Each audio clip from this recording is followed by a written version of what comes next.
الشيطان الرجيم بسم الله الرحمن الرحيم يا أيها الذين آمنوا ليبلونكم الله بشيء من الصيد تناله أيديكم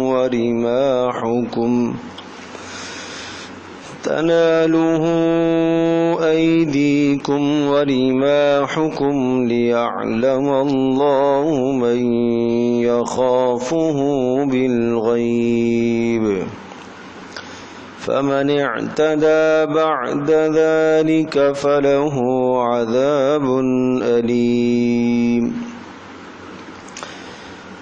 يا أيها الذين آمنوا لا تقتلوا الصيد وأنتم حرم ومن قتله منكم متعمدا فجزاء مثل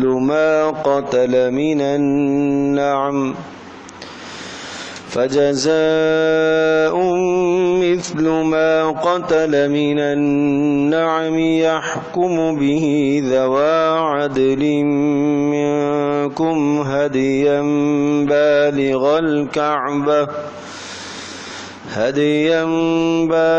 الكعبة أو كفارة طعام مساكين أو عدل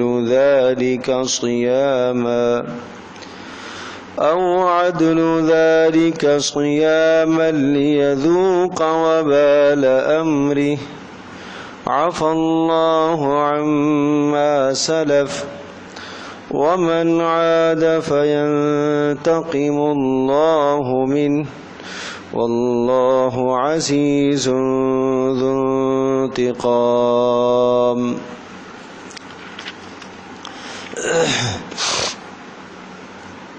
یا ایہا الذین آمنوا لیبلونکم اللہ بشیء من الصید. سورۃ المائدہ آیت نمبر 94 ہے. اے ایمان والو، لیبلونکم اللہ بشیء، ضرور اللہ تمہیں آزمائے گا. لیبلونکم اللہ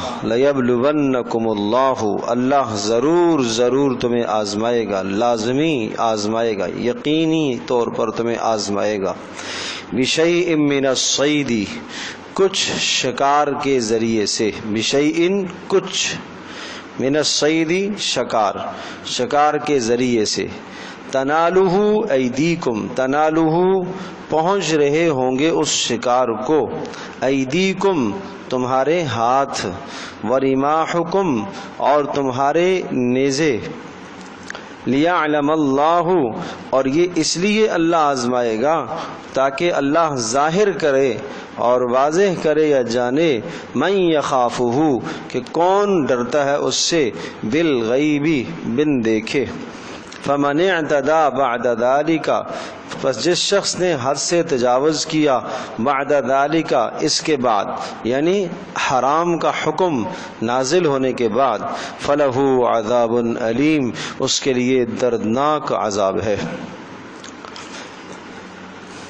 اس آیت کا پس منظر اور شان نزول تو یہ ہے کہ رسول پاک صلی اللہ تعالی علیہ وسلم کے ساتھ صحابہ کرام رضی اللہ عنہم اجمعین جب عمرے کی غرض سے تشریف لے گئے تو حالت احرام میں جہاں سے گزرتے تھے، حالت احرام میں شکاری ان کے سامنے، وہ جانور جن کا شکار کیا جاتا ہے، ہرن ہے، خرگوش ہے، نیل گائے ہے، اس قسم کے جو جنگلی اور وحشی جانور ہیں وہ ان کے سامنے آ جاتے تھے، اور اتنے سامنے آ جاتے تھے کہ نیزہ مارنا یا تیر پھینکنا تو دور کی بات، ہاتھ سے پکڑنا چاہیں تو پکڑ سکتے تھے، لیکن حالت احرام میں شکار کرنے کی اجازت نہیں ہے. کسی وحشی جانور کو یا غیر وحشی جانور کا شکار کرنا حالت احرام میں جائز نہیں ہے. غرض یہ کہ خشکی کا شکار جائز نہیں ہے، سمندری شکار جائز ہے. خشکی کا شکار حالت احرام میں کسی بھی قسم کا جائز نہیں ہے، نہ حالت احرام میں شکار کرنا جائز ہے، نہ شکار کی طرف دلالت کرنا جائز ہے۔ ایک آدمی نے خود تو شکار نہیں کیا، کسی دوسرے کو بتایا کہ وہ جانور ہے پکڑ لو، تو یہ بھی جائز نہیں ہے۔ اشارہ بھی جائز نہیں ہے، رہنمائی جائز نہیں ہے، دلالت جائز نہیں ہے۔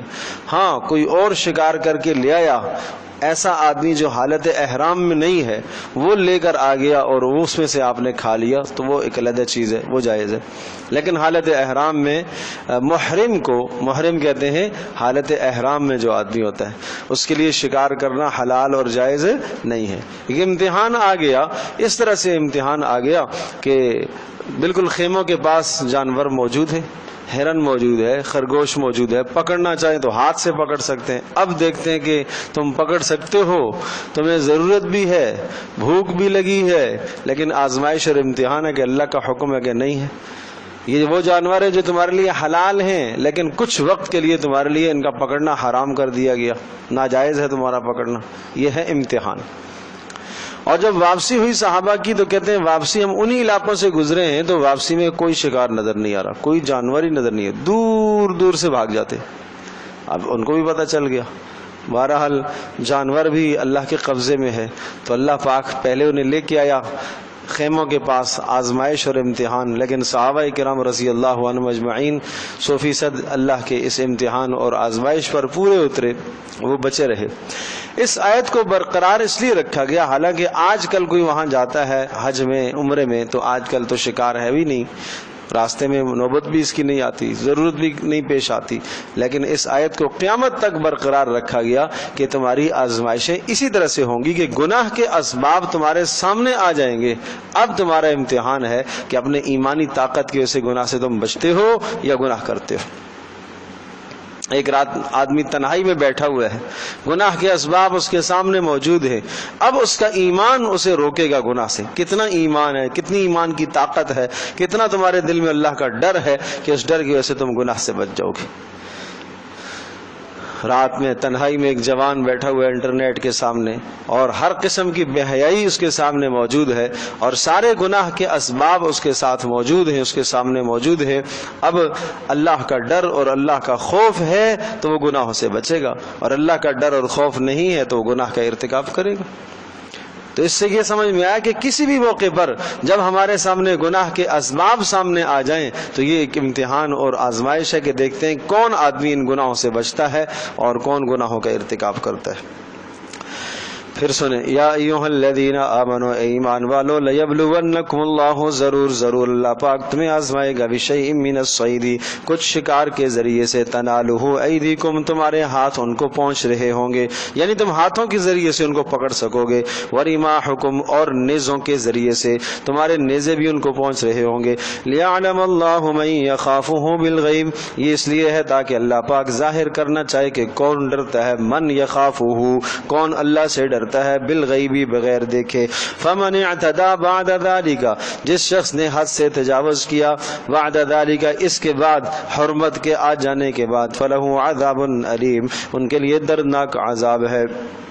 یا ایھا الذین آمنوا، اے ایمان والو، لا تقتلوا الصید وانتم حرم، مت قتل کرو الصید، شکار کو، وانتم حرم، اس حال میں کہ تم حالت احرام میں ہو۔ کسی قسم کا شکار کرنا حالت احرام میں جائز نہیں ہے، چاہے وہ جانور جن جانوروں کا گوشت کھایا جاتا ہے وہ بھی جائز نہیں ہے، اور وہ جانور جن کا گوشت نہیں کھایا جاتا، حرام جانور ہیں، ان کا شکار بھی جائز نہیں ہے۔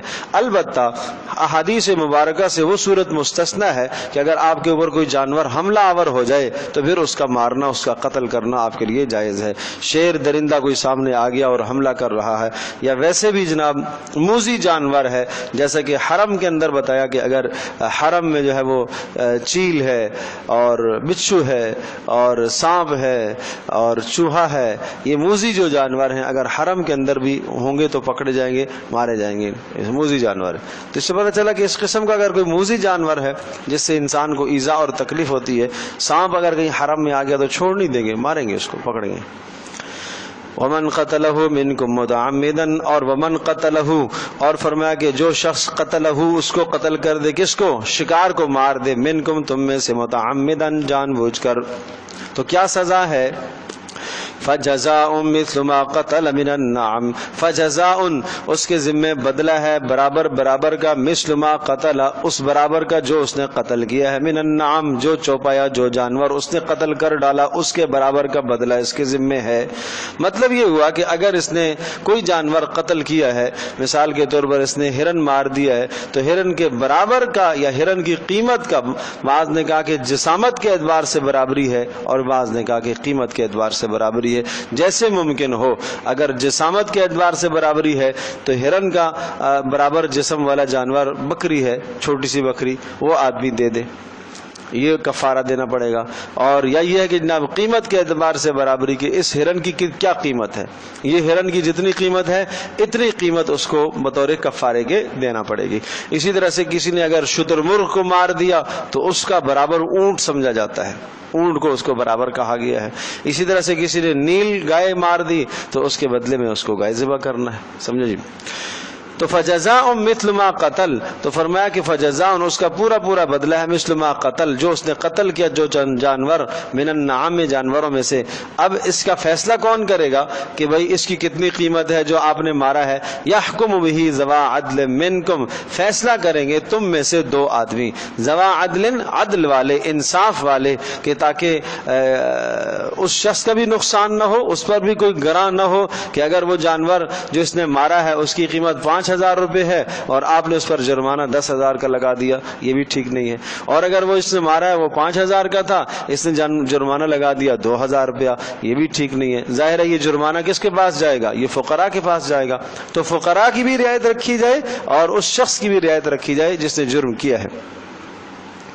یحکم بہ فیصلہ کریں گے ذوا عدل منکم تم میں سے دو نیک آدمی، تم میں سے دو نیک آدمی، اشارہ اس بات کی طرف ہے کہ یہ اگر تم سفر میں ہو تو مسلمانوں سے فیصلہ کرائیے گا، غیر مسلم سے نہیں، تم میں سے۔ ہدی بالغ الکعبۃ، اور وہ جو جانور ہے اس کو تم پہنچاؤ گے، وہ پہنچے گا بالغ الکعبۃ، کعبہ تک، یعنی ہدی بن کر حرم میں پہنچ جائے گا، جہاں حرم میں جانوروں کو ذبح کیا جاتا ہے۔ مطلب یہ کہ جس طرح سے حجاج کرام وہاں حرم میں جانوروں کو ذبح کرتے ہیں، مینا میں ذبح کرتے ہیں، اسی طرح سے اس جانور کو بھی حدود حرم کے اندر ذبح کر کے فقراء میں تقسیم کر دیا جائے گا۔ ہدی بالغ الکعبۃ، تو وہ ہدی بن کر پہنچ جائے بیت اللہ تک۔ او کفارۃ طعام مساکین، یا یہ ہے کہ جناب مسکینوں کا کھانا ہو جائے، او عدل ذالک صیام، یا اسی کے برابر کا کہ روزے ہو جائے۔ اب یہ کیا صورت ہے؟ صورت حال یہ بنی ہے کہ بھائی جس جانور کی قیمت لگائی گئی ہے، جس جانور کو اس نے مارا تھا اس جانور کی قیمت لگی ہے 5,000 روپے مثال کے طور پر۔ اب اول صورت تو یہ ہے کہ 5,000 کا ہم اتنا جانور خرید کر اس کو حدود حرم میں بھیجیں اور وہ وہاں ذبح ہوگا اور فقراء میں تقسیم ہوگا، یہ ایک صورت ہے۔ لیکن اب ہمیں 5,000 کا جانور مل نہیں رہا، مثال کے طور پر جانور کی قلت نہیں مل رہا، تو اب ہم نے اس 5,000 کا غلہ خریدنا ہے اور مساکین پر تقسیم کرنا ہے۔ ٹھیک ہے جی، کیا کرنا ہے؟ ہاں وہیں حدود حرم میں مساکین میں تقسیم کرنا ہے۔ لیکن یہ آپ سمجھیں گے کہ غلہ آپ نے اس طرح سے خریدنا ہے، اس طرح سے تقسیم کرنا ہے۔ اب آپ دیکھیں کہ 5,000 سے ہم نے گندم خریدی ہے جی، وہ گندم خرید کر ہم نے تقسیم کرنی ہے مساکین میں، لیکن مساکین کتنے ہونے چاہیے؟ صدقۃ الفطر ہم کتنا دیتے ہیں؟ بولو بھائی، ایک مسکین کو، ایک آدمی کی طرف سے صدقۃ الفطر کتنا دیا جاتا ہے؟ 2 کلو گندم دی جاتی ہے نا، مثال کے طور پر 2 کلو گندم کی قیمت دی جاتی ہے۔ تو اب آپ یہ سمجھو کہ اگر 5,000 کی آپ نے جو گندم خریدی ہے اس کو کتنے مساکین پر آپ نے تقسیم کرنا ہے، یعنی ہر مسکین کو آپ نے دینا ہے کتنا؟ 2 کلو۔ ٹھیک ہے نا، تو اس طرح سے مساکین پر تقسیم ہے، ہاں اسی ترتیب سے ہوگا۔ اور او عدل ذالک صیام، یا پھر اس کے برابر کے روزے رکھیں گے آپ۔ رمضان میں جب کسی کا روزہ رہ جاتا ہے تو روزوں کا فدیہ دیتے ہیں، کتنا فدیہ دیتے ہیں؟ اسی طرح سے فدیہ دیتے ہیں نا کہ ایک روزے کا فدیہ فطرے کے برابر ہوتا ہے۔ فطرہ کبھی گندم سے ہم دیتے ہیں، کبھی ہم کھجور سے دیتے ہیں، کبھی ہم کشمش سے دیتے ہیں، جس سے آپ دینا چاہیں۔ تو اب آپ نے دیکھا کہ جناب اگر ہم یہ مساکین میں تقسیم کرتے تو کتنے مسکینوں کا کھانا بنتا، کتنے مسکینوں کو یہ جاتا، تو جتنے مسکینوں کو یہ جاتا اتنے ہمیں کیا کرنے ہوں گے، روزے رکھنے ہوں گے. یہ ہے بات. او عدل ذالک صیاما، یا اس کے برابر کے روزے رکھیں گے، لیذوق وبال امرہ، تاکہ یہ لیذوق، تاکہ وہ بھگتے اور چکھے، وبال امرہ، اپنے گناہ کا جرم، ہاں اپنے عمل کی سزا تاکہ وہ بھگتے. عفا اللہ عما سلف، اللہ نے تمہیں معاف کر دیا جو پہلے ہو گیا. ومن عاد فینتقم اللہ من، اور جو دوبارہ اعادہ کرے گا، اس قسم کا جرم کرے گا، اس کا اللہ پاک بدلہ لے گا. دنیا کی سزا تو ہے بھی، لیکن آخرت میں بھی سخت سزا ہوگی، منع جو کر دیا. واللہ عزیز ذو انتقام، اللہ پاک عزیز غلبے والا ہے اور بدلہ لینے والا ہے. احل لکم صید البحر وطعامہ متاعا لکم وللسیارہ، احل لکم، حلال قرار دیا گیا ہے تمہارے لیے، صید البحر، سمندر کا شکار تمہارے لیے حلال قرار دیا گیا ہے، وطعامہ، اور اس کا کھانا بھی تمہارے لیے حلال قرار دیا گیا ہے، متاعا لکم، تاکہ تمہارا سامان بن جائے، وللسیارہ، اور تاکہ قافلوں کا سامان بنے. سمندروں میں ذرا مشکل اور دقت ہوتی ہے کہ لمبے لمبے سفر ہوتے ہیں اور اس میں بسا اوقات جو ہے وہ جزیرہ اور کنارہ بہت وقت کے بعد آتا ہے، تو اس لیے وہاں یہ رخصت دے دی گئی ہے کہ آپ سمندروں سے مچھلیوں کا شکار کر کے اسے حالت احرام میں کھا سکتے ہیں، حالت احرام میں، سمجھے جی، یہ رخصت دی گئی ہے. وحرم علیکم صید البر ما دمتم حرما، پھر بھی وہی بات آ گئی، اور تمہارے پر حرام کر دیا گیا صید البر، خشکی کا شکار، ما دمتم حرما، جب تک تم حالت احرام میں ہو. واتقوا اللہ الذی الیہ تحشرون، اس اللہ سے ڈرتے رہو جس اللہ پاک کی طرف تم سب کو جمع ہو کے جانا ہے، اس اللہ سے ڈرو. تو یہ اشارہ اس بات کی طرف ہے کہ آخر میں تمہیں حساب دینا ہوگا. یہ جو تم نے ناجائز کیا ہے، جس چیز سے اللہ نے روکا ہے، جس چیز کو اللہ نے تمہارے لیے عارضی حرام قرار دیا، یہ شکار حالت احرام میں تمہارے لیے عارضی حرام ہے، تو وہ چیزیں جو تمہارے لیے دائمی حرام ہیں ان سے کتنا بچنا چاہیے. جو عارضی حرام ہے اگر اس کا تم نے ارتکاب کر دیا تو کہا اللہ عزیز ہے، ذو انتقام ہے، بدلہ لے گا تم سے، تمہیں سخت سزا دے گا. عارضی حرام. اور جو دائمی حرام ہے اس کا کیا حال ہوگا. جعل اللہ الکعبۃ البیت الحرام قیاما للناس والشہر الحرام والہدی والقلائد. بیت اللہ کے فضائل. جعل اللہ، اللہ نے قرار دیا، بنا دیا، الکعبۃ، کعبہ کو، البیت الحرام، احترام والا گھر، اللہ نے بنا دیا کعبہ کو احترام والا گھر، سارے لوگ آ کر اس کا طواف کرتے ہیں. قیاما للناس، لوگوں کے کھڑے ہونے کی جگہ ہے، قیام کی جگہ ہے، معنی یہ ہے کہ لوگ آ کے وہاں طواف کرتے ہیں، اعتکاف کرتے ہیں، اعمال کرتے ہیں. والشہر الحرام، اور اللہ پاک نے احترام والے مہینوں کا بھی احترام رکھا ہے. والہدی، اور ہدی کے جانور، والقلائد، اور قلائد. ہدی اور قلائد کی تفصیل پیچھے بھی آ چکی ہے. ہدی ان جانوروں کو کہا جاتا ہے کہ جن جانوروں کو بیت اللہ کی طرف لے جایا جا رہا ہوتا ہے. یاد ہے نا، بتایا تھا کہ جو حجاج کرام قربانی کے موقع پر جن جانوروں کو جا کے ذبح کرتے ہیں انہیں کیا کہا جائے گا، ہدی کے جانور.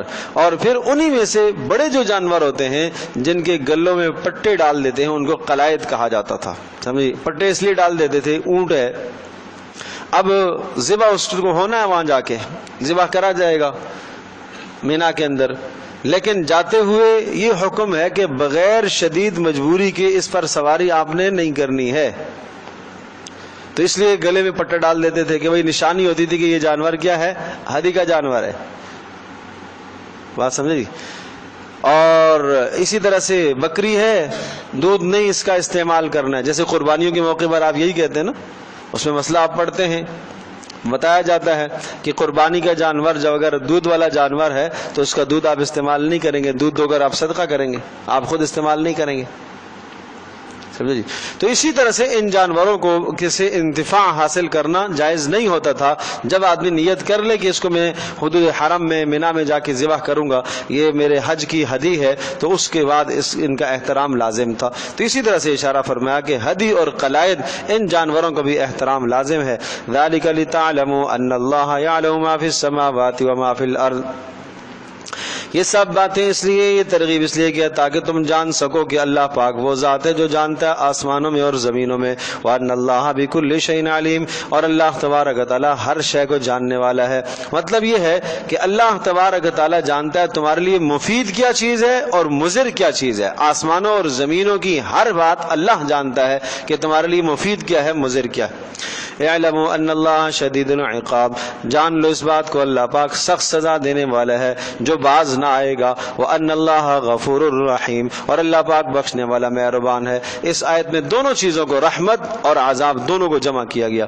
ما علی الرسول الا البلاغ، رسول کے ذمے نہیں ہے مگر پہنچا دینا، رسول نے پہنچا دیا۔ واللہ یعلم ما تبدون وما تکتمون، اللہ خوب جانتا ہے ما تبدون، جو تم ظاہر کرتے ہو، ما تکتمون، جو تم چھپاتے ہو۔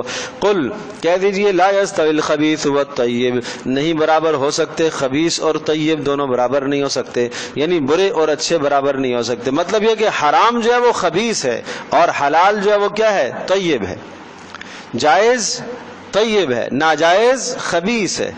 ہاں، وَلَوْ أَعْجَبَكَ كَثْرَةُ الْخَبِيثِ، اگرچہ تمہیں تعجب میں ڈالے، تمہیں خوش کر دے کثرت خبیث، تب بھی، یعنی بسا اوقات جو ہے نا کوئی برا عمل اور برا کام وہ معاشرے میں ایسا رواج پا جاتا ہے کہ اس کو تم اچھا سمجھنے لگتے ہو، کہا سارا معاشرہ ایک طرف ہو جائے اس برائی پر، تب بھی وہ برا ہی ہے، سارے لوگوں کے کرنے سے وہ برا اچھا نہیں ہو جائے گا۔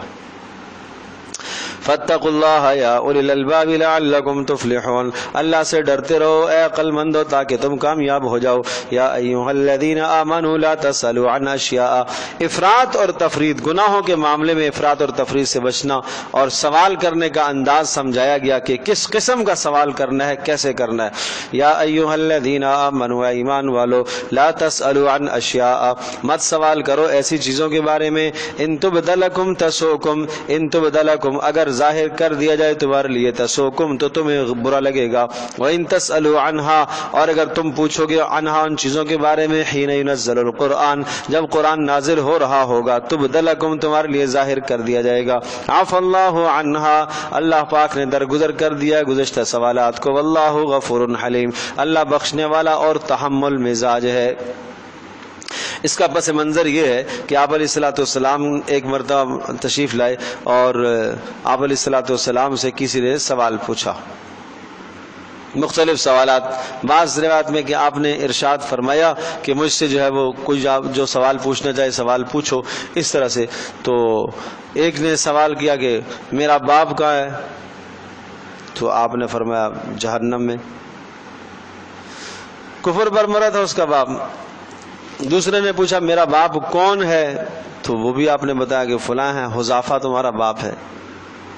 اب اس قسم کے بیہودہ سوالات ہونے لگ گئے۔ ایک نے پوچھا میرا اونٹ کہاں ہے؟ وہ فلاں جگہ پر ہے۔ تو اس پر یہ ارشاد فرمایا کہ بے جا سوال نہ کرو، کام کا سوال کیا کرو، مقصد کی بات پوچھنے میں حرج نہیں ہے، لیکن بے جا سوال تم کرو گے تو تم اپنے آپ کو مشقتوں میں ڈالو گے۔ کہ اگر ایسے احکامات کے متعلق تم سوال کرنے لگ جاؤ گے، اللہ تبارک تعالیٰ نے جن چیزوں کو حلال کیا ان کو حلال جانو، جن کو حرام کیا انہیں حرام سمجھو، اور جن کے بارے میں اللہ اور اس کے رسول نے خاموشی اختیار کی ہے ان کو حلال سمجھو، بس، سمجھے جی۔ لیکن اب آپ سوال کرو گے تو پھر کیا ہے، مشقت آتی جائے گی۔ جیسے تم سوال کرو گے اس سوال کا جواب تو آئے گا۔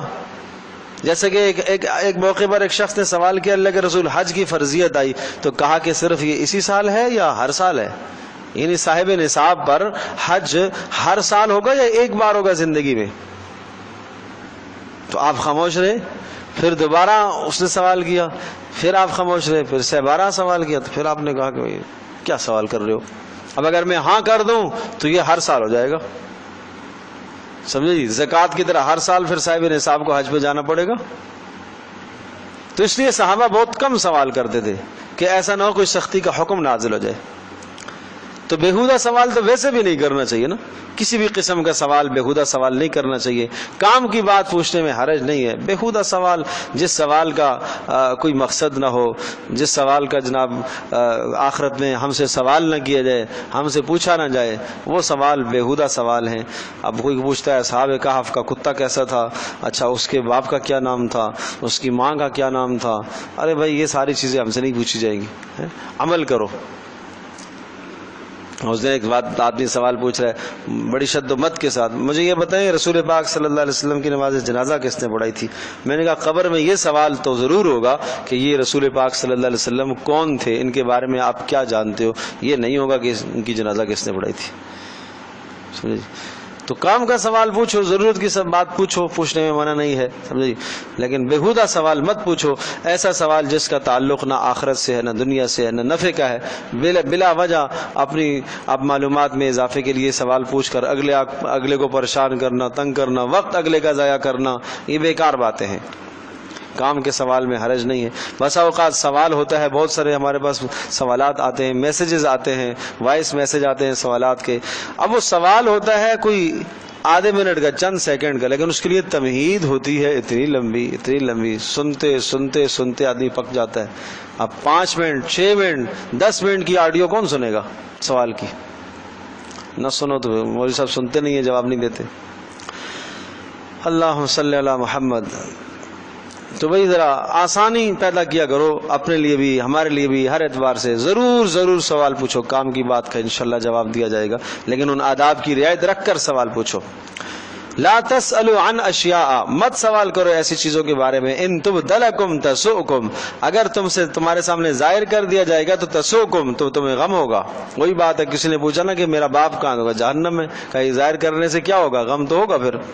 لیکن وَإِن تسألوا عنها حين ينزل القرآن، اگر قرآن کے نازل ہوتے وقت آپ پوچھیں گے تو تبد لکم، ظاہر کر دیا جائے گا. کیوں؟ اس لیے کہ زمانہ وحی ہے نا، نبی موجود ہے، تو نبی کی موجودگی میں اگر تم سوال کرو گے، کسی بھی قسم کا سوال پوچھو گے، کسی بھی قسم کا، تو نبی بتا دے گا، نبی وحی کے ذریعے سے بتائے گا تمہیں.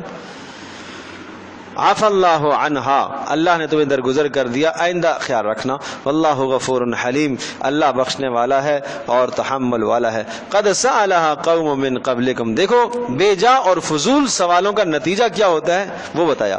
قد سألها قوم من قبلکم، سوال کر چکی تم سے پہلے ایک قوم، ثم اصبحوا بها کافرین، پھر سوال کرنے کے بعد انکاری بن گئے، یعنی ان سوالوں کو بجا نہ لایا، عمل نہ کیا.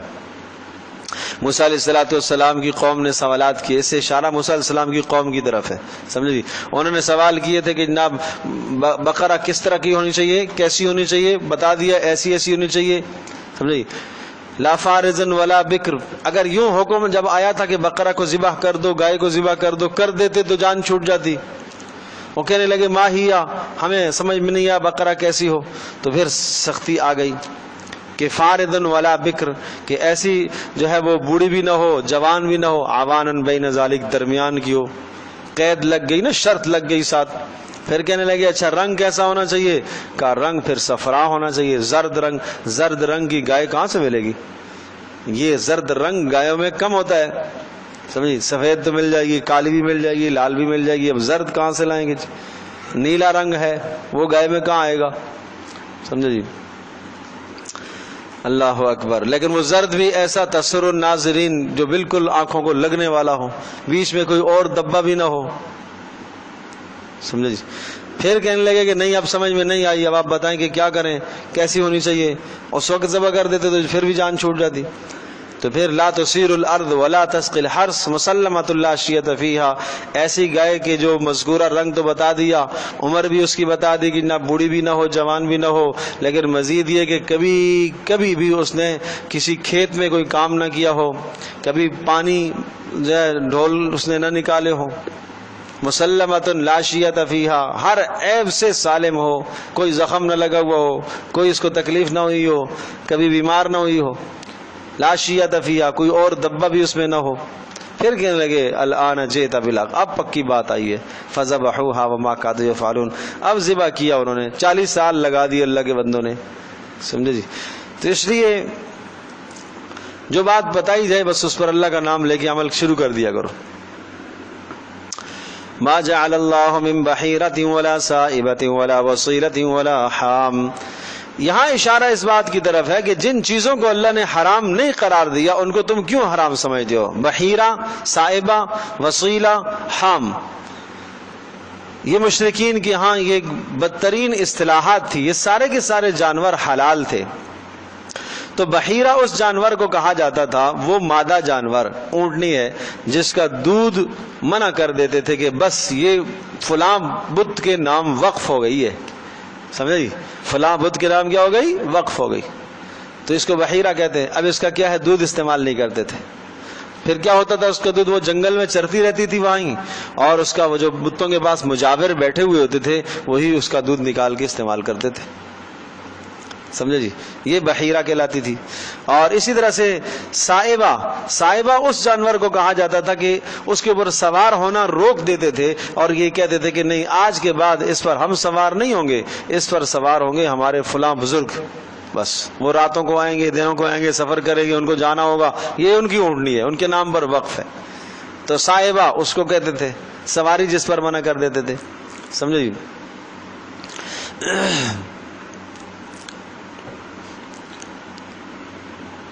اچھا، اسی طرح سے وسیلہ ایسی اونٹنی کو کہا جاتا تھا کہ جو یکے بعد دیگرے دو مادہ بچے جن لے، دو مادہ بچے، پہلے بھی اس نے بچہ جنا مادہ، دوبارہ بھی اس نے بچہ جنا جو مادہ اونٹنی، تو ایسے کو وسیلہ کہتے تھے۔ اس کو بھی جناب یہ بطور برکت کے بتوں کے نام نامزد کر دیتے تھے، چھوڑ دیتے تھے کہ یہ بس یہ ہماری اب نہیں ہے، سمجھے جی۔ اور حام اس کو کہتے تھے جو 10 بچے پیدا کر لے، سمجھے جی۔ اب 10 بچے پیدا اس نے کر لیا، اب یہ بڑی بزرگ ہو گئی ہے، بس اب یہ بتوں کے نام ہے۔ تو یہ اصطلاحات انہوں نے مقرر کر رکھی تھی، حالانکہ ان میں سے کوئی جانور کیا ہے، حرام نہیں ہے، نہ اس کا دودھ حرام ہے، نہ اس پر سواری کرنا حرام ہے، نہ اس کا گوشت حرام ہے، یہ اپنی طرف سے تم نے حرام قرار دی چیزیں۔ تو اس سے پتہ چلا کہ ہم بھی اپنے ماحول اور معاشرے میں جو چیزیں اللہ نے حلال قرار دی ان کو حرام سمجھے، ان کو برا سمجھے، غلط ہے۔ ما جعل اللہ من بحیرۃ ولا صائبۃ ولا وصیلۃ ولا حام، اللہ تبارک تعالیٰ نے نہیں حرام قرار دیا تمہارے لیے بحیرہ اور صائبہ اور وصیلہ اور حام، ولکن الذین کفروا یفترون علی اللہ الکذب، لیکن وہ لوگ جنہوں نے کفر کیا، یفترون جھوٹ باندھتے ہیں اللہ پر، علی اللہ الکذب اللہ پر جھوٹ باندھتے ہیں۔ کیسے جھوٹ باندھتے ہیں بھئی؟ یہی کہتے ہیں نا کہ اللہ نے ان کو کیا کر دیا ہے، حرام کر دیا ہے۔ وَأَكْثَرُهُمْ لَا يَعْقِلُونَ، اکثر سمجھتے بھی نہیں ہے۔ کیا نہیں سمجھتے کہ اللہ پر جھوٹ باندھنے کا نقصان کتنا ہے۔ وَإِذَا قِيلَ لَهُمْ تَعَالَوْا إِلَىٰ مَا أَنزَلَ اللَّهُ، تحلیل اور تحریم میں رسم و رواج کی پیروی کرتے ہیں، کہتے ہیں ہمارے آباء و اجداد میں اسی طرح سے چلا آ رہا تھا، ہمارے خاندان میں یہ بات اسی طرح سے تھی، ہم نے اپنے بڑوں سے اسی طرح سے یہ رسم کرتے ہوئے سنا ہے۔ تو پتہ چلا کہ بڑوں کی رسموں کو نہ بجا لایا کرو، اسلام دیکھو، دین کا حکم دیکھو، اللہ اور اس کے رسول کی سنت کیا ہے وہ دیکھو۔ وَإِذَا قِيلَ لَهُمْ، جب ان سے کہا جاتا ہے تَعَالَوْا آ جاؤ، إِلَىٰ مَا أَنزَلَ اللَّهُ، اس بات کی طرف جو اللہ نے اتاری ہے، وَإِلَى الرَّسُولِ، اور رسول کی طرف آ جاؤ، رسول کی سنت کی طرف آ جاؤ، یعنی اللہ کے احکام کی طرف، رسول کی سنت کی طرف آ جاؤ، اس میں جو باتیں ہیں وہ تمہارے لیے بہتر ہیں۔ قالوا، کہتے ہیں حسبنا ما وجدنا علیہ آباءنا، حسبنا ہمارے لیے کافی ہے، ما وہ چیزیں، ما وجدنا علیہ آباءنا جس پر ہم نے اپنے آباء و اجداد کو پایا ہے، ہمارے لیے وہی نظریات اور عقائد کافی ہیں بابا، اتنا زیادہ ہم دین کے بارے میں سمجھتے نہیں ہیں، اور نہ ہم سمجھتے ہیں اور نہ ہم کوئی زیادہ سمجھنا چاہتے ہیں، دونوں باتیں نا، سمجھتے بھی نہیں ہیں، سمجھنا بھی نہیں چاہتے ہیں، اس لیے کہ تم دین کی باتیں ہمیں بتاؤ گے تو مزید پابندیاں لگیں گی، پھر ہمیں وہ بھی رسمیں چھوڑنی پڑیں گی، وہ بھی چھوڑنا پڑے گا، وہ بھی چھوڑنا پڑے گا، اور یہ ہم چھوڑ نہیں سکتے۔ اولو کان آباؤہم لا یعقلون شیئا ولا یہتدون، کیا اگر ان کے آباء و اجداد لا یعلمون شیئا، نہ کچھ جانتے ہوں، ولا یہتدون اور نہ ہدایت پر ہوں، تب بھی ان کی پیروی کریں گے؟ یہ کیسی بات کرتے ہو بھائی؟ آباء و اجداد کی پیروی اس صورت کے اندر کرو کہ جب وہ یعلمون ہوں، جانتے ہوں، نمبر 2 یہتدون ہوں، ہدایت پر ہوں۔ پیروی اس کی جاتی ہے کہ جو کہ کیا ہو، بولو، جانتا بھی ہو، اور نمبر 2 ہدایت پر بھی ہو۔ صرف جانتا ہوا کافی نہیں ہے، اور صرف کسی راہ پر چلنے والا بھی کافی نہیں ہے، اس لیے کہ جانتا بھی ہو، ہدایت پر بھی ہو، ان کی پیروی کرو نا۔ اگر تمہارے آباء و اجداد لا یعلمون، نہ جانتے ہیں نہ ہدایت پر ہیں، پھر کیسی تم ان کی پیروی کرو گے؟ یا ایھا الذین آمنوا علیکم انفسکم لا یضرکم من ضل اذا اہتدیتم، اے ایمان والو، یہاں ایک قانون اور ضابطہ بیان فرمایا، اپنا خیال رکھو، اپنے ایمان کی فکر کرو، اگر تم خود ایمان پر چلنا چاہتے ہو، دین پر چلنا چاہتے ہو، تو تمہیں کوئی بھی ورغلا نہیں سکتا، تمہیں کوئی بھی گمراہ نہیں کر سکتا۔ اس میں کوئی شک نہیں کہ ماحول کا بھی بدترین اثر ہوتا ہے، ماحول سے بھی جو ہے انسان گمراہی کی طرف چلا جاتا ہے، لیکن بہت بڑا اس میں کردار انسان کے اپنی ذات کا بھی ہوتا ہے نا، اس لیے کہ ماحول کی طرف مائل ہو جو رہا ہے، گناہ کی طرف جو مائل ہو رہا ہے،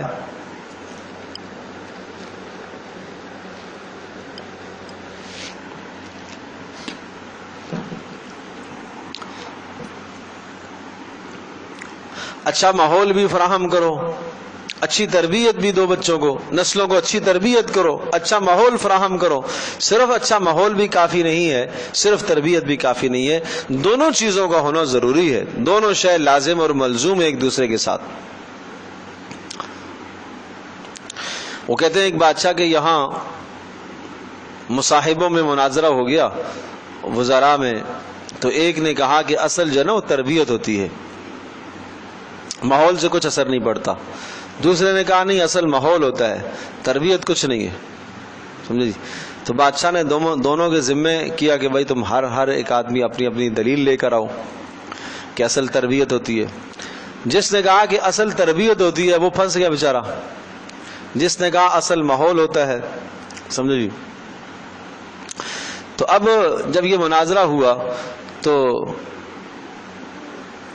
بادشاہ نے کہا جو دلیل نہیں پیش کر سکے گا اس کی گردن مار دی جائے گی، سمجھے جی، اس کی گردن مار دی جائے گی۔ تو جو شخص یہ کہہ رہا تھا کہ ماحول اصل ہے، تربیت سے کچھ نہیں ہوتا، تربیت اگر ماحول ٹھیک نہ ملے تو تربیت بگڑ جاتی ہے، بادشاہ نے اس کو کہا کہ اس پر تم دلائل لے کے آؤ۔ اب وہ بیچارہ مارے پھیرے کہ میں کیا دلیل لے کے آؤں، گیا کسی دیہات میں، کوئی ایک پرانا فقیر ایک مولوی صاحب بیٹھا ہوا تھا، اس کو جا کے اس نے قصہ سنایا کہ میری تو جان جانے لگی ہے، اب مجھے اس کا حل بتاؤ۔ میں نے بادشاہ کے سامنے یہ دعویٰ تو کر دیا ہے، لیکن اس دعوے کی دلیل میں کہاں سے لے کے آؤں؟ تو اس نے کہا کہ چلو ٹھیک ہے، میں آپ کے ساتھ چلتا ہوں، مجھے تم لے جانا۔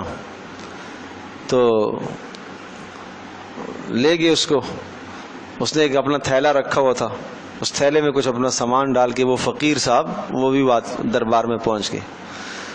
تو بادشاہ کو اس نے کہا کہ مجھے وہ منظر زیادہ دوبارہ سے دکھائیے، جو شخص یوں کہتا تھا کہ تربیت جو ہے نا وہ اصل ہے، مجھے وہ منظر دکھائیے، اس کی دلیل دکھائیے۔ وہ 10 بلیاں لے کے آیا، اس وزیر کو اس نے کہا تو وہ 10 بلیاں لے کے آیا، اور ان 10 بلیوں کے منہ میں ایک ایک پلیٹ پکڑی ہوئی، اور پلیٹ کے اوپر چراغ رکھا ہوا، اور وہ ایسے ترتیب سے چل رہی ہیں کہ چراغ گر بھی نہیں رہا، ٹیڑھا بھی نہیں ہو رہا۔ موم بتی آپ سمجھ لو اگر اس طرح سے رکھی جائے تو بلی اپنے منہ میں پکڑ کے کیسے لے کے جائے گی وہ پلیٹ کو، گرے بھی نہ۔ تو اس نے یہ دلیل قائم کی کہ دیکھو یہ کیا چیز ہے، تربیت ہے، ہم نے ان کو ایسا سدایا، ایسی تربیت کی، ایسی تربیت کی، ایسی تربیت کی کہ یہ انسانوں والا کام کر رہی ہیں۔ تو اب وہ اس نے کیا کیا، جو فقیر صاحب تھے، اس نے اپنا تھیلا نکالا، اس میں کوئی 5-6 چوہے ڈال کے لے آیا تھا۔ تو اس چوہے اس نے جیسے ہی وہاں چھوڑے تو بلیوں نے منہ اپنے کھولے اور پلیٹیں پھینکی اور بھاگی چوہوں کے پیچھے، سمجھے جی۔ تو اب وہ پوچھا بتاؤ کہاں گئی تربیت تمہاری؟ اگر تم کہتے ہو کہ تربیت اصل ہے، تربیت کہاں گئی؟ ماحول خراب ہوا نا تو تربیت خراب ہو گئی، سمجھے جی۔ تو اسی طرح سے دونوں چیزوں کا ہونا ضروری ہے، اچھا ماحول بھی ملنا چاہیے، اچھی تربیت بھی ہونا چاہیے، دونوں چیزیں ہونا ضروری ہے۔ اپنے بچوں کی، نسلوں کی اچھی تربیت بھی کرو، انہیں اچھا ماحول فراہم کرو، گناہ کے ماحول سے بچاؤ، نافرمانی کے ماحول سے بچاؤ ان کو۔ علیکم انفسکم، ارشاد فرمایا ایمان والو، علیکم انفسکم، اپنے آپ کو لازم پکڑو، لا یضرکم من ضل اذا اهتدیتم، تمہیں کوئی ضرر نہیں دے گا، من ضل اذا اهتدیتم، ہاں من ضل جو گمراہ ہوا، اذا اهتدیتم اگر تم ہدایت پر کاربند چلنا چاہتے ہو، بشرطے کہ تم پوری شریعت کی پابندی کرنا چاہتے ہو، تمہارے اندر اپنے دل کے اندر کسی قسم کی فساد اور خرابی نہیں ہے، تو پھر باہر کے نقصانات تمہارا کچھ بھی نہیں بگاڑ سکتے۔ اس لیے کہ اسی ماحول کے اندر، مکہ کے ماحول میں، رسول پاک صلی اللہ علیہ وسلم نے صحابہ کرام رضی اللہ عنہم اجمعین کو ایک خوبصورت بہترین ماحول بھی دیا، تربیت بھی تھی، سمجھے جی؟ آپ نے ایک اچھا ماحول فراہم کیا، آپ نے ایک اچھی تربیت بھی، ایک الگ ماحول آپ نے قائم فرمایا، پھر مکمل طور پر یہاں سے دین کی نشر و اشاعت نہیں ہو سکی، اس لیے کہ پھر بھی ایسا ماحول نہ مل پایا جیسا مدینہ میں جا کے ماحول ملا۔ تو مدینہ میں ماحول بھی بہت شاندار مل گیا، تربیت تو اللہ کے نبی کی تھی ہی تھی، تو دونوں چیزیں ملی تو سبحان اللہ دین کو سربلندی اور ترقی ملی۔ الی اللہ مرجعکم جمیعا، تم سب کو اللہ کے پاس لوٹ کر جانا ہے۔ فینبئکم بما کنتم تعملون، اللہ تبارک تعالیٰ تمہیں بتائے گا تمہارے اعمال کا۔ یا ایھا الذین آمنوا شہادۃ بینکم اذا حضر احدکم الموت حین الوصیۃ اثنان ذوا عدل منکم او آخران من غیرکم۔ اس آیت کا ترجمہ ذرا سمجھیں، یہ ہے تھوڑی سی مشکل آیت ہے۔ یا ایھا الذین آمنوا، اے ایمان والو، شہادۃ بینکم، تمہارے درمیان گواہی یہ ہے، اذا حضر احدکم الموت، جب تم میں سے کسی کو موت آ جائے، حین الوصیہ، وصیت کے وقت، شہادت کیا کیسے شہادت ہوگی؟ اثنان ذوا عدل منکم، دو آدمی تمہارے میں سے گواہ بنیں گے، او آخران من غیرکم، یا تم میں سے غیر کے دو یعنی کافر تمہارے نہ ہو، ان انتم ضربتم، اگر تم کہیں سفر میں ہو، فاصابتکم مصیبت الموت، اور تمہیں مصیبت پہنچ آئے موت کی، تحبسونہما، تم ان دونوں گواہوں کو تحبسونہما روکو گے، من بعد الصلاۃ، نماز کے بعد، فیقسمان باللہ، اور وہ دونوں کے دونوں گواہ قسمیں کھائیں گے، ان ارتبتم لا نشتری بہ ثمنا قلیلا، اگر تمہیں شک ہو تو لا نشتری بہ ثمنا قلیلا، ہم ان جھوٹی گواہی کے ذریعے سے کوئی ثمن نہیں خریدتے، ولو کان ذا قربا، اگر جس کے لیے ہم قسم کھا رہے ہیں وہ ہمارے قرابت دار بھی ہوں، ولا نکتم شہادت اللہ، اور ہم نہیں چھپاتے اللہ پاک کی کسی بھی گواہی کو، انا اذا لمن الآثمین، اگر ہم نے چھپایا تو ہم گناہگار ہو جائیں گے۔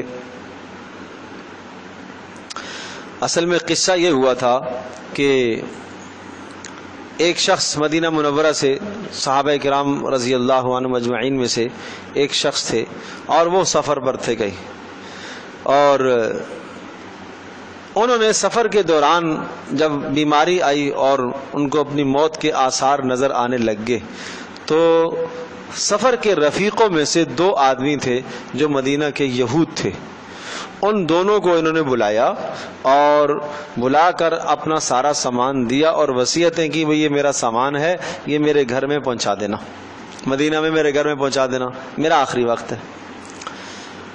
اور چپکے سے انہوں نے سارے سامان کی فہرست لکھ کر اندر رکھ دی کہ میرا سامان ہے کیا کیا۔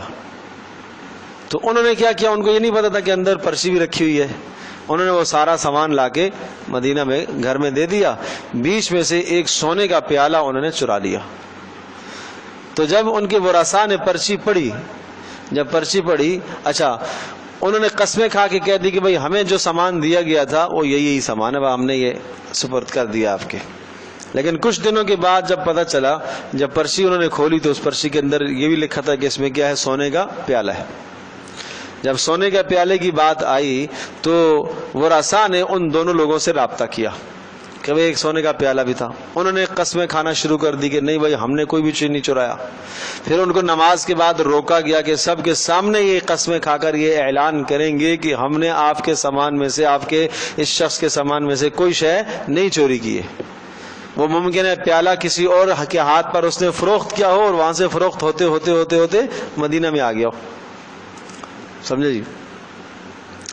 تو اب یہ مسئلہ جب ہوا، پہلے تو پیالہ گم ہو گیا، تو گم ہونے کے بعد انہوں نے ورثاء نے ان دونوں کو پوچھا اور انہوں نے قسمیں کھائی کہ ہم کچھ بھی نہیں جانتے اس کے بارے میں۔ لیکن کچھ دنوں کے بعد وہ پیالہ مل گیا، اب نظر تو آ رہا ہے فلاں شخص کے پاس ہے۔ ان سے پوچھا بھائی آپ نے کہاں سے لایا؟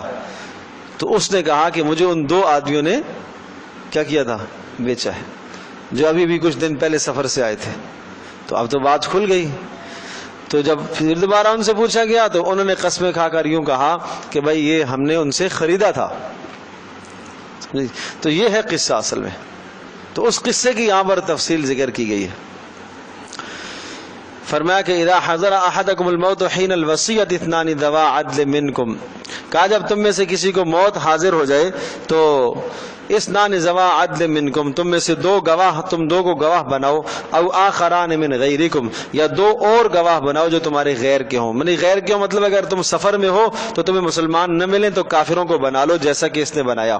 ان انتم ضربتم فی الارض، اگر تم زمین میں سفر میں چل رہے ہو، فاصابتکم مصیبت الموت، اور تمہیں موت آ جاوے تو پھر تحبسونہما، یہ جن کو تم نے گواہ بنایا ہے ان دونوں کو تم روکو.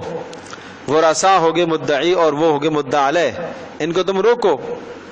من بعد الصلاۃ، نماز کے بعد. فیقسمان باللہ، سب مجمع کے سامنے وہ اللہ کی قسمیں کھا کر یوں کہیں گے، ان ارتبتم لا نشتری به ثمنا قلیلا، ان ارتبتم لا نشتری به ثمنا، کہ اے ورثاء وارثو اگر تمہیں شک ہے ہمارے اوپر تو جان لو لا نشتری به ثمنا، ہم اس چھوٹے سے مال کے بدلے میں ہم کوئی سامان نہیں خریدتے. لا نشتری به ثمنا مطلب ہے کہ ہم اس جھوٹی قسم کھا کر کوئی دنیا کا فائدہ حاصل نہیں کرتے.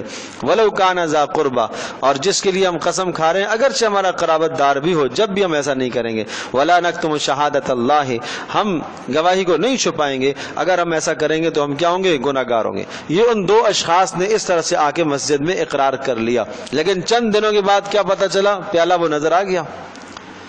سمجھے جی؟ فَإِنْ عُثِرَ، پھر بعد میں اگر اطلاع ہو جائے، عَلَىٰ أَنَّهُمَا اسْتَحَقَّا اسْمًا، کہ ان دونوں نے گناہ کمایا ہے. کن دونوں نے؟ جنہوں نے گواہیاں دی تھیں جھوٹی، انہوں نے گناہ کمایا ہے. فآخران یقومان مقامہما من الذین استحق علیہم الاولیان، تو پھر دو دوسرے آدمی آئیں گے. دو دوسرے آدمی آئیں گے، وہ کون دوسرے ہوں گے؟ وہ اس میت کے ورثاء میں سے دو آدمی اٹھ کر ان کے خلاف دعویٰ کریں کہ انہوں نے ہمارے آدمی کی چوری کی ہے. فآخران یقومان، تو دو آدمی اور کھڑے ہوں گے مقامہما، ان دو کی جگہ پر، من الذین استحق علیہم الاولیان، جن کے ذمے حق لازم ہوا ہے. فیقسمان باللہ، اور یوں قسم کھا کر کہیں گے، لشہادتنا احق من شہادتہما، ہماری گواہی زیادہ سچی ہے ان دونوں کی گواہیوں سے، اس لیے کہ ہمیں پرچی میں بھی لکھا ہوا مل گیا کہ ایک پیالہ موجود تھا، اور اس پیالے کی شناخت بھی ہمیں مل گئی ہے، اور اس آدمی سے جا کے ہم نے پوچھا تو نے کہاں سے لیا، تو اس نے ان دونوں کا بتایا. وما اعتدینا انا اذا لمن الظالمین، اور ہم جو ہے وہ تجاوز کرنے والے نہیں ہیں، اگر ہم ایسا کریں گے تو ہم ظالم ہیں. ذالک ادنی ان یاتوا بالشہادۃ علی وجہها، فرمایا اس کا فائدہ یہ ہوگا، ان یاتوا بالشہادۃ علی وجہها، کہ گواہی کو اسی طرح سے ادا کیا جائے گا جیسا کہ ہے. او یخافوا ان ترد ایمان بعد ایمانہم، یا یہ کہ جرم کرنے والے اس بات سے ڈریں گے کہ ان کی قسموں کو رد کر دیا جائے گا. بعد اگر جھوٹ ہم بولیں گے تو ہماری قسموں کو رد کر دیا جائے گا. تو یہ قانون اور ضابطہ بنایا گیا ہے کہ اگر کوئی آدمی قسم کھاتا ہے، اور کسی بھی قسم کھا کر، دیکھیں نا شریعت کا اصول یہ ہے، البینۃ علی المدعی والیمین علی من انکر. جھگڑا ہو گیا اس چیز کے بارے میں دو آدمیوں کا، ایک کہتا ہے یہ میرے ہاتھ میں ہے، میں کہتا ہوں یہ میرا ہے. ایک آدمی اگر کہتا ہے میرا ہے، اس نے میرے خلاف دعویٰ کیا ہے، وہ مدعی ہے، میں مدعا علیہ ہوں.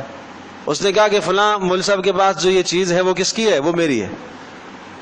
تو وہ کیا ہو گیا؟ مدعی، اور میں کیا ہو گیا؟ مدعا علیہ. اب اس کے ذمے ہے گواہ پیش کرنا، وہ مدعی ہے، وہ گواہ پیش کرے گا کہ ان کے ہاتھ میں یہ جو چیز ہے یہ میری ہے، اور اس پر میرے گواہ ہیں، فلاں فلاں گواہ ہیں، میں نے یہ چیز خریدی ہے. تو اگر وہ دو گواہ اس نے پیش کر دیے تو عدالت کیا کرے گی؟ ان دونوں گواہوں کی سچائی عدالت کو دیکھ کر، نیکی کو دیکھ کر، ان کی گواہی کا اعتبار کر کے عدالت فیصلہ کر دے گی اس کے حق میں. لیکن اگر وہ دو گواہ پیش نہیں کر پا رہا، وہ دو گواہ پیش نہیں کر سکا، یا جو گواہ اس نے پیش کیے عدالت کے نزدیک وہ گواہ اچھے نہیں ہیں، متہم ہیں، جھوٹ بولنے والے ہیں، تو پھر عدالت کیا کرے گی؟ مدعا علیہ کو مجھے قسم دے گی کہ بھائی آپ قسم کھا کر کہو گے یہ چیز اپنی ہے، اب گواہ تو نہیں ہے، تو اب میں کیا کروں گا؟ قسم کھاؤں گا. اور جب میں قسم کھاؤں گا تو عدالت میرے حق میں فیصلہ کر دے گی، اس لیے کہ اس کے پاس گواہ نہیں ہے. اب جب میرے حق میں فیصلہ ہو گیا تو قسم کھانے والے کو اس بات کا ہمیشہ ڈر رہنا چاہیے کہ کل میری قسم کو کہیں جھٹلا نہ دیا جائے، کوئی میری قسم کو چیلنج نہ کر دے. تو اس لیے یہ قانون بنایا کہ اگر کل اس شخصی قسم کو چیلنج ہو سکتا ہے تو پھر یہ دوبارہ فیصلہ عدالت میں پھر سے جائے گا. تو اس لیے یہ قانون رکھا گیا. واتقوا اللہ واسمعوا، اور ڈرتے رہو اللہ پاک سے اور اللہ کی باتوں کو سنتے رہا کرو۔ واللہ لا یہدی القوم الفاسقین، اللہ پاک فاسقوں کی رہنمائی نہیں کرتا۔ یوم یجمع اللہ الرسل فیقول ماذا اجبتم، یہاں سے لے کر سورت کے آخر تک کچھ قیامت کے احوال بیان ہیں۔ اللہ پاک سارے رسولوں کو جمع کرے گا اور خاص طور پر عیسیٰ علیہ السلام کو جمع کرے گا قیامت کے دن اور سوال کرے گا۔ یوم یجمع اللہ الرسل، جس دن اللہ پاک جمع کرے گا رسولوں کو، فیقول، اللہ پوچھے گا ماذا اجبتم، تم کیا کہتے ہو اپنی امتوں کے بارے میں کہ تم نے احکام پہنچائے کہ نہیں؟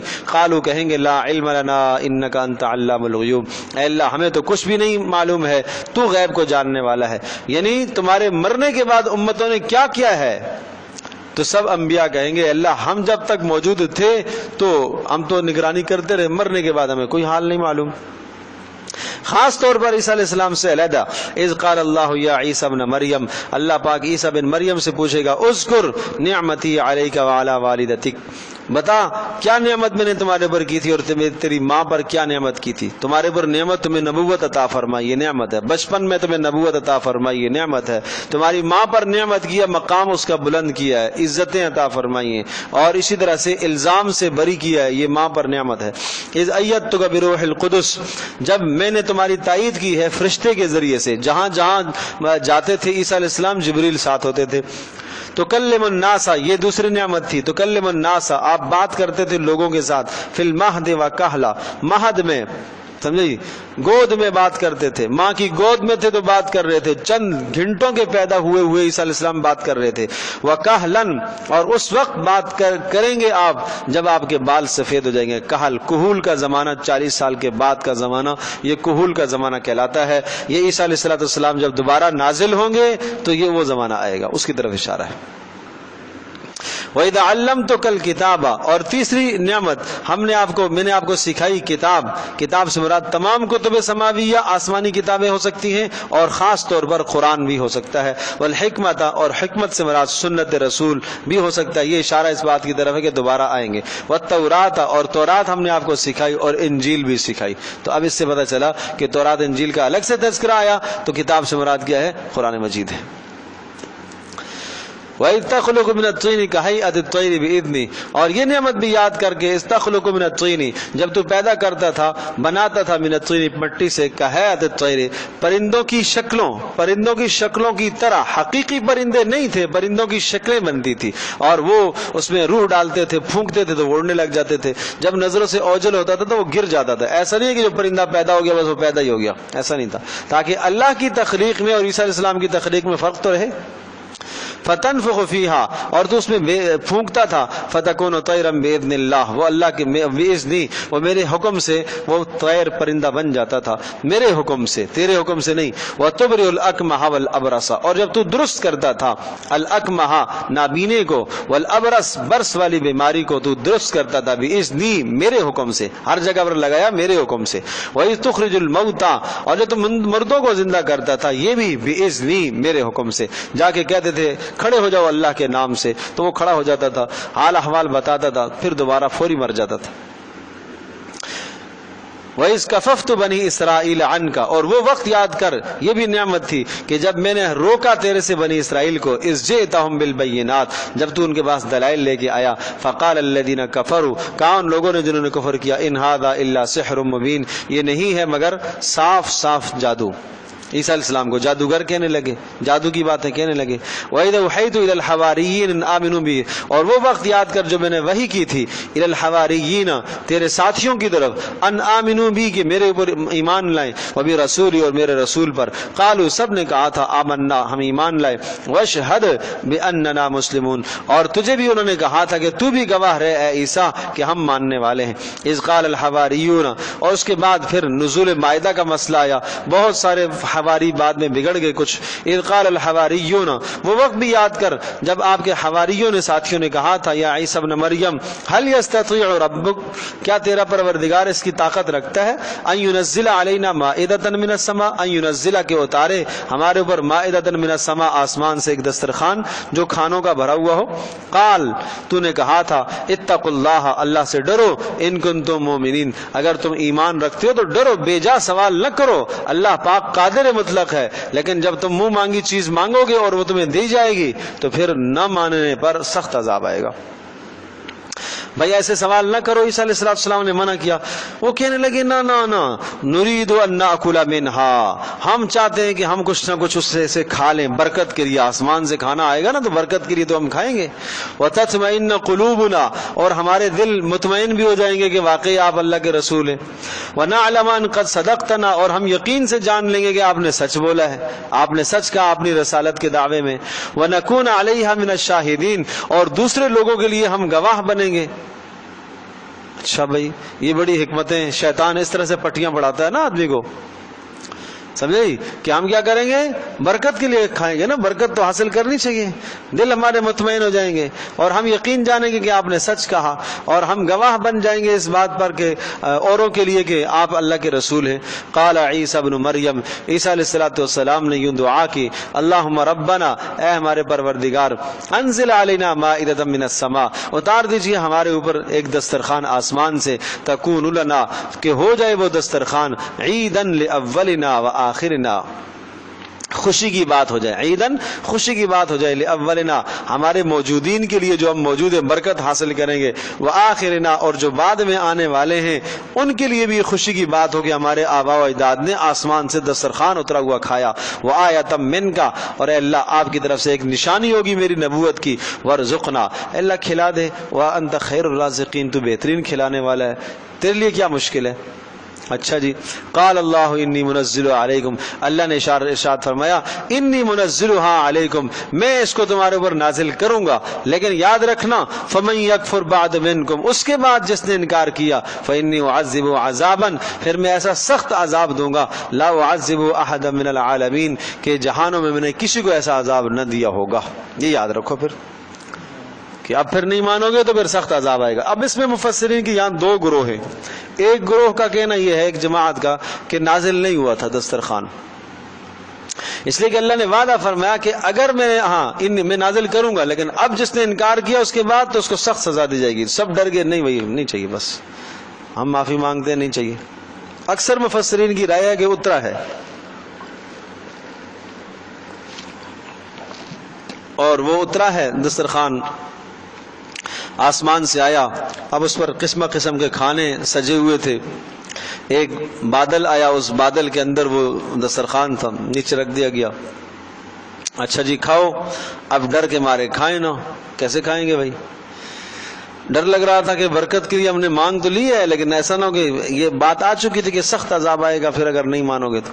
پھر کچھ فقراء کو پہل کروائی کہ فقیروں کو پہلے کھلاؤ بھائی، ہاں جی، فقیروں کو، ہمارے گھروں میں بھی جو چیز خراب ہو جاتی ہے نا، چلو جی ماسٹروں کو دے دو، خراب ہونے والی ہے یا ہو جاتی ہے نا، چلو بھائی فقیروں کو دے دو، تو وہاں پر بھی کچھ رواج ایسا ہی تھا، فقیروں کو دے دو، سمجھے جی۔ تو اس کے بعد جب نہیں مانا تو پھر اللہ کا عذاب آیا، اور وہ عذاب یوں آیا تھا کہ ان کی شکلیں مسخ ہو گئی تھی، خنزیر بن گئے تھے۔ دوسری جگہ پر اس کی تصریح موجود ہے، پیچھے آ چکا ہے، لعن الذین کفروا من بنی اسرائیل علی لسان داؤد و عیسیٰ ابن مریم، لعنت کر دی گئی ہے بنی اسرائیل پر، عیسیٰ علیہ السلام کی زبانی، داؤد علیہ السلام کی زبانی۔ داؤد علیہ السلام کے زمانے میں بندر بنے تھے مچھلیوں کا شکار کرنے کی وجہ سے، اور عیسیٰ علیہ السلام کے زمانے میں پھر خنزیر بنے تھے۔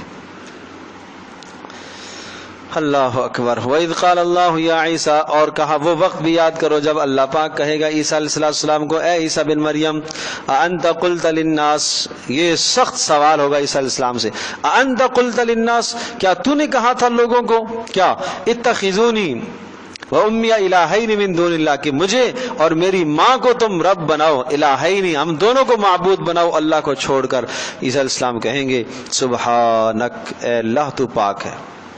ایک سوال اللہ پاک نے ارشاد فرمایا، اور اس ایک سوال کے جواب میں عیسیٰ علیہ السلام کا کلام لمبا ہے، طویل کلام ہے، اس لیے کہ رب سے گفتگو کرنے کا شوق بھی تھا، اپنی صفائی بھی دینی تھی۔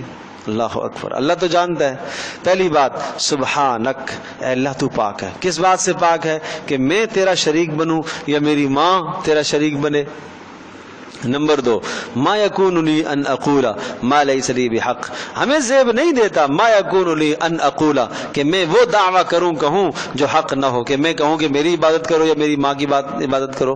نمبر 3 ان کنت قلت فقد علمت، اے اللہ اگر میں نے کہا تو تو جانتا ہے، تیرے سے کیا چھپا ہوا ہے۔ نمبر 4 تعلم ما فی نفسی ولا اعلم ما فی نفسک، اے اللہ جو کچھ میرے دل میں چھپا ہوا ہے تو جانتا ہے، ولا اعلم اور میں نہیں جانتا ما فی نفسک جو تیرے پاس ہے، جو تیرے پاس بات ہے، جو تیری ذات ہے اس کو میں نہیں جانتا ہوں۔ انک انت علام الغیوب، تو غیبوں کو جاننے والا ہے۔ ما قلت لهم الا ما امرتنی، میں نے نہیں کہا تھا ان کو مگر صرف وہی بات کی امرتنی بھی جس کا تو نے مجھے حکم دیا تھا۔ وہ کیا حکم تھا؟ وہ یہ تھا ان اعبدوا اللہ ربی وربکم، یہ حکم تھا، یہی کہتا رہا کہ اللہ کی بندگی کرو جو میرا بھی رب ہے اور تمہارا بھی رب ہے۔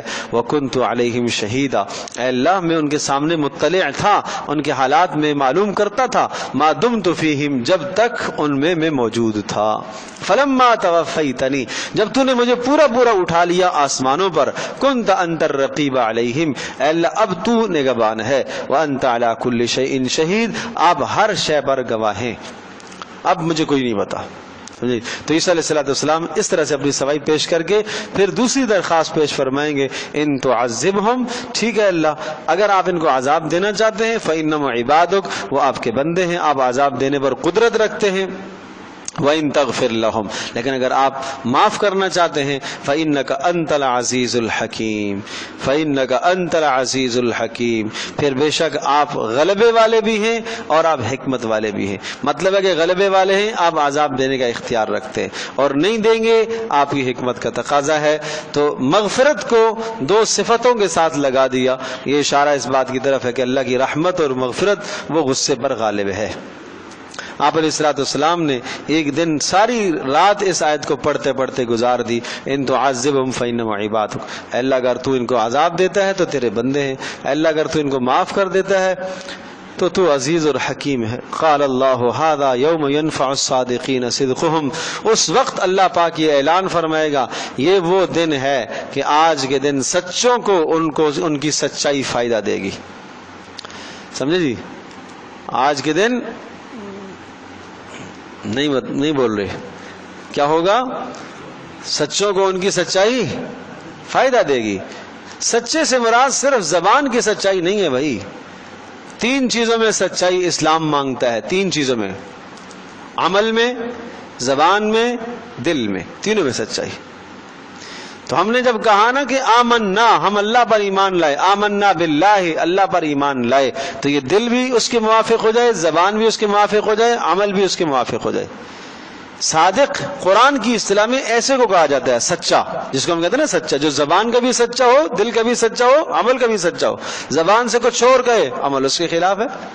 زبان سے کچھ اور کہہ رہا ہے، دل کے اندر کچھ اور نفاق گھسا ہوا ہے، وہ سچا نہیں کہلائے گا۔ سمجھے جی؟ تو یہ سچائی یہ پیغمبروں کی صفت ہے۔ یہ سچائی کون سی سچائی؟ جس کا میں تذکرہ کر رہا ہوں، تینوں باتیں جس سچائی کے اندر ہوتی ہیں، یہ ہر نبی کی صفت ہے۔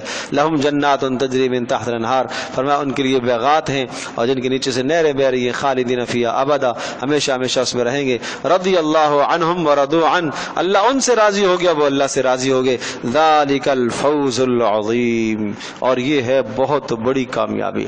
للہ ملک السماوات والارض وما فیہن، اللہ ہی کے لیے ہے آسمانوں میں جو ہیں اور جو زمینوں میں ہیں اور جو ان دونوں کے بیچ میں ہیں، سب کچھ اللہ ہی کے لیے ہے۔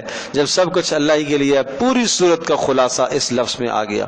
یاد ہے اوفوا بالعقود، آغاز ہوا تھا اے ایمان والو اللہ کے وعدوں کو پورا کرو، حلال اور حرام میں تم نے اللہ کے وعدوں کو پورا کرو۔ جب تم نے وعدہ کیا کہ اللہ ہم نے آپ کو رب مانا ہے، آپ کے نبی کو ہم نے رسول مانا ہے، تو پھر اس کا مطلب یہ ہوا کہ اللہ نے جن چیزوں کو حلال بتایا ان کو حلال سمجھو، جن کو حرام بتایا ان کو حرام سمجھو۔ اب خلاصہ سمجھو، للہ ملک السماوات والارض، آسمان اور زمین کی ساری سلطنت اللہ ہی کے لیے ہے۔ اللہ جس چیز کو چاہے حلال کرے، جس چیز کو چاہے حرام کرے، جو حکم جب دے دے، وہ قادر مطلق ہے، وہ بادشاہ ہے۔ وَهُوَ عَلَى كُلِّ شَيْءٍ قدیر، اور وہ ہر چیز پر قدرت رکھنے والا ہے۔ اللہ اکبر، لا الہ الا اللہ۔